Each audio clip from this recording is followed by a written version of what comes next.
Remember this guy? The LG G3 was a baller of a smartphone. It was sort of the final masterpiece LG arrived with after 2 generations of refinements in the G line after dumping the Optimus branding. And it has qualities that hold up even still today. And there's a reason I've begun using it as my main phone. Yes, sir, you heard me right. I'm using a 5-year-old smartphone, and I'll get back to you on that. But first, let's take a look at this thing. A Quad HD display, the first in the day, 5.5-inch IPS LCD, the latest Snapdragon processor, 3 gigs of RAM, 3000 mAh removable battery, remember those, and a camera with frickin' lasers.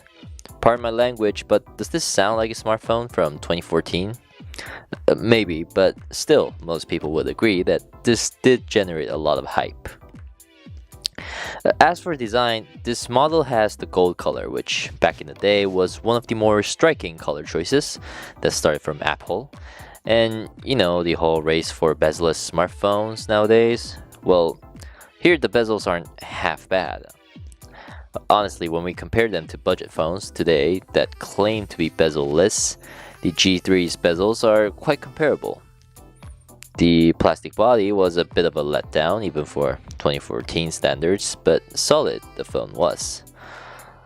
So obviously the phone is just temporary, maybe a few months at best before I buy a new smartphone. You see, I personally love Blackberries, and to buy a Key 2 in the middle of its cycle seemed a bit off. And there was also that new Xiaomi Redmi Note 7 with a 48 megapixel camera due in January. So all this made me hesitant to buy a new smartphone. Then I found my dad's old G3 lying around, and here I am, using a 5-year-old smartphone.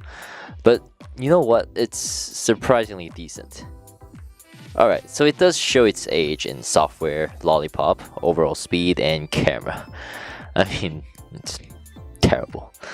But most of the apps still receive the most recent updates from the Play Store, and I had no trouble using my regular SNS, Maps, and news applications.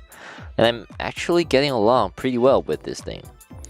This by no means challenges the smartphone's average 2-year life cycle, but it did get me thinking that smartphones nowadays are much overpowered for what most people want to do on their daily basis.